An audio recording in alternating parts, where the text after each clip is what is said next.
Hey everyone, thank you for joining me for another episode of Healthzone with Gilbert Cheah. My name is Gilbert Cheah. I am the editor of Healthzone Singapore, a Facebook page that is dedicated to covering health and wellness issues specifically curated from a Singapore and regional perspective. So today I want to talk to you about something very important because it has to do with the health and well-being of our future generation, and that's our children. You know, my original idea was to talk about 4 or 5 health threats to children that parents need to know about. But when I started working on just the first threat, it soon became apparent that there was a lot to say about this topic, and it was such an important issue that it needed its own episode. It's one of the most insidious health threats because it's so often overlooked and even considered desirable, yet it is listed by most doctors and researchers as the number one threat to the health and well-being of children today. So it's obviously a really big issue. And the word big is key here because this is the issue of children being overweight or obese. I'm going to tell you today why this is such a terrible thing for children, how it can damage their long-term health without you even knowing, how you can tell if your child is overweight, because it's not as obvious as many people think, and why you must do everything you can to change it, and how. How we raise children today in the present will make all the difference in their future health. But although parents obviously have great love for their children, all too often they lack the information and knowledge of what are the best practices and ways to protect their children's health. And too often they raise their children the way that they've been raised. So this cycle of unhealthy habits and practices just continues from generation to generation. This is why, for example, overweight parents very often raise overweight children who go on to be overweight adults. It's not just genetics. The lifestyle, diet, and health measures you give your children will affect them more than the genes that you have given them. Many studies have shown that even when people are born with a genetic predisposition to certain conditions, they can and do successfully avoid them by their lifestyle and their diets. You know, even twins who have the exact same DNA but different habits will result in very different outcomes. In many Asian cultures, being chubby is considered not only cute but even desirable in children. For millennia, when many countries lived through famine and poverty, having body fat was a sign of wealth and prosperity. Even today, we think it's fine for children to be chubby, and the term baby fat is used well beyond the childhood years and is somehow considered better compared to adult fat. Now, baby fat is perfectly fine and desirable in babies, but not as they get older, and especially not as they enter their teen years. Many parents mistakenly think or hope that their overweight children will magically lose weight as they get older, even as they keep feeding them the same foods and following the same lifestyle. But the truth is, between 70 to 80% of children who are overweight or obese when they enter adolescence will remain obese as adults. 70 to 80%. This is shocking, and parents need to realize that by allowing your child to be overweight, you are very likely condemning your child to a lifetime of obesity and thereby opening them up to many debilitating illnesses and even a shorter lifespan. Yes, it is that serious.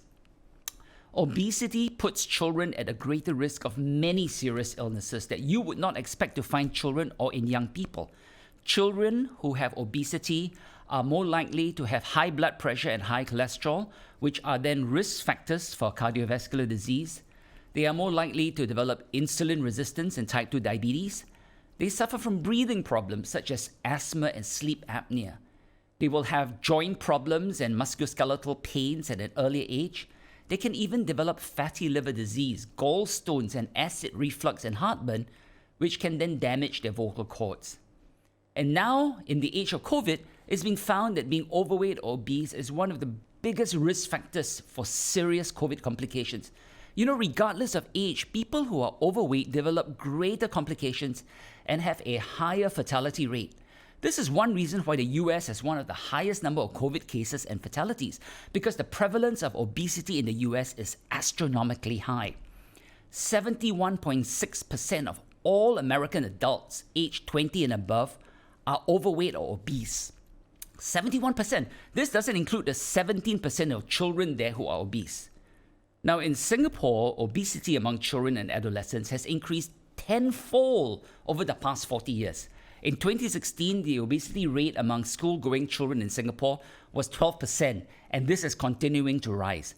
And 10% of 5-year-olds are overweight, and 10.5% of secondary school students in Singapore are overweight. And this rise in obesity has also resulted in a rise of other diseases not often seen in children, such as diabetes. Singapore has the second highest diabetes rates in the developed world now, affecting over 500,000 Singaporeans. By 2050, it's estimated that over 1 million diabetics will be in Singapore, and more of them are younger people.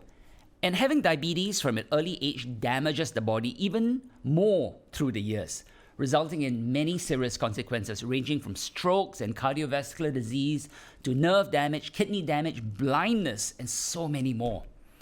Knowing what we do know about the terrible health problems that come with obesity, many public health experts even say that child obesity is akin to child abuse.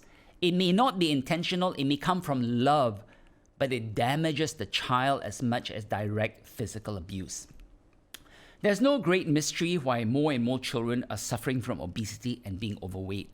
As with adults, it comes down to excessive calories and insufficient activity. Singapore's children, like their parents and other adults, are leading sedentary lives and have a surplus of foods and snacks. It's absolutely no surprise that children sharing the same diet and lifestyle as their parents will suffer from the same consequences. It's much easier to fight a weight problem in the early years than waiting until it's established in adulthood. So intervening before your children grow up is crucial. Now, how do you know if your child is overweight? That may seem like a simple thing to detect, but many parents actually are not sure. My child is just big bone, or he or she is big for his age, are common refrains from parents in denial. There was actually a study that was done where they polled thousands of parents to ask them whether or not they thought their child was obese or overweight. And amazingly, the majority of parents, even when their child was obese or overweight, really thought that their child was a normal weight. This really shows that parents sometimes have a blind spot, and because they're so used to seeing their child, they actually don't realize that the child has gotten overweight or obese. Now, the best way is to ask your child's doctor, who will compare your child's BMI with that of other children in the same age or gender group to determine if he or she is overweight or obese.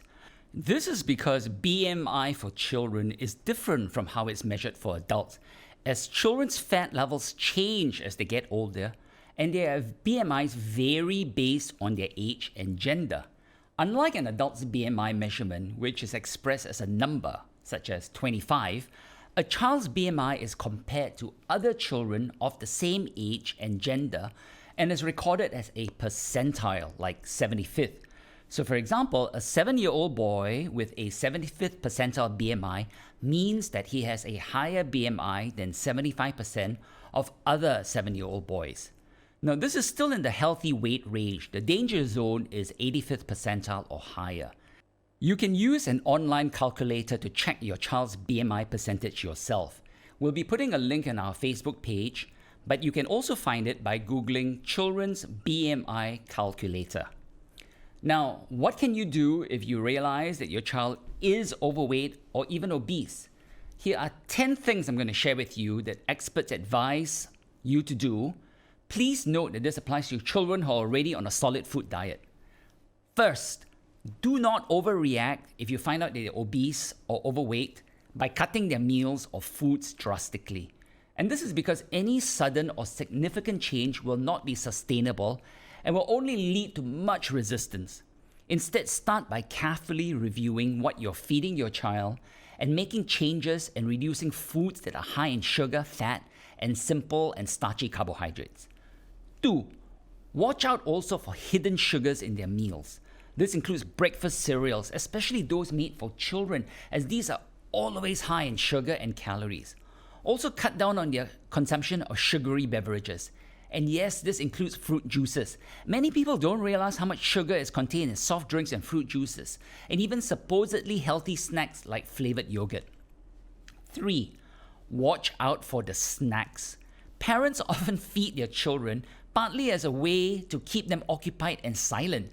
Snacks are very insidious because although they appear to be small portions, the calories really add up.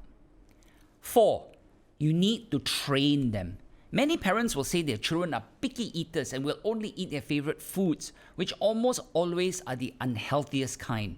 It's important to train the child gradually, but parents must first recognize the danger of bad diets and not allow children to get away with only eating their preferred unhealthy foods.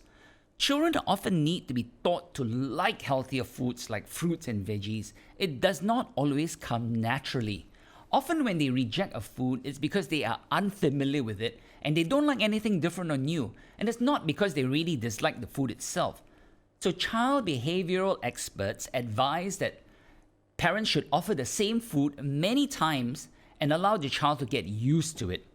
While babies are open to trying almost anything you offer them, older kids may need as many as 15 tries before they will like or accept the food. But be patient and be determined and keep at it because it's so important. 5. Offer variety. Child behavioral experts also recommend offering children a variety of healthy foods that they can choose from, especially vegetables and fruits.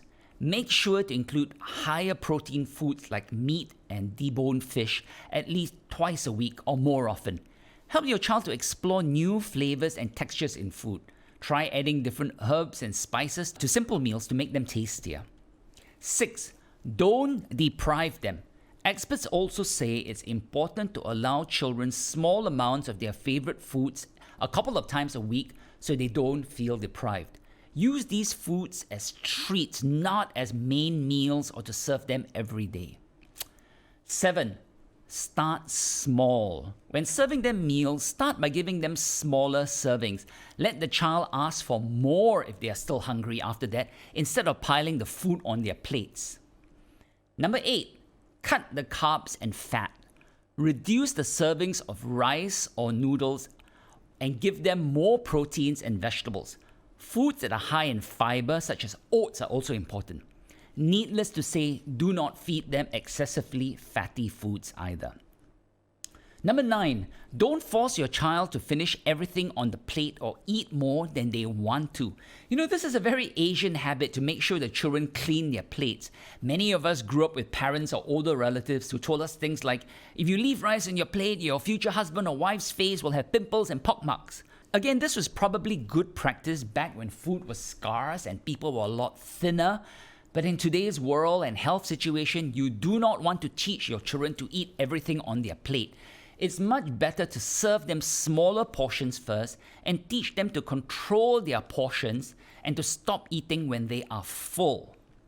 And number 10, one size doesn't fit all. Avoid using adult-sized plates for younger children as it encourages them to eat oversized portions. Make their plates and portions appropriate for their age and weight. Now, aside from diet, it's also important to make sure your child is active with at least 60 minutes of physical activity a day. It doesn't have to be all at once. Several short periods of physical activity throughout the day can be just as good as a full hour-long period as long as it gets them up and about. For example, get them to play ball games, chase after each other, ride a kick scooter, go swimming, and do activities in the playground. Finally, remember that children don't just listen to what you say, they observe what you do. So if you or your spouse are eating unhealthy foods, snacking constantly, or being overweight, you can't expect your child to be any different. Parents have to be the good role models first. The chances of your child losing weight are much better if you make it a family practice to eat well and to be active. I just want to say you must make it a mission to encourage them to be healthy eaters and to be active. This is a gift of good health that will last them a long lifetime, and there is nothing better that you can leave them. So do take this seriously. I think it's very easy for parents to just ignore the situation and think that their kids are fine or that the kids will lose weight as they get older, and science has proven this is not the case.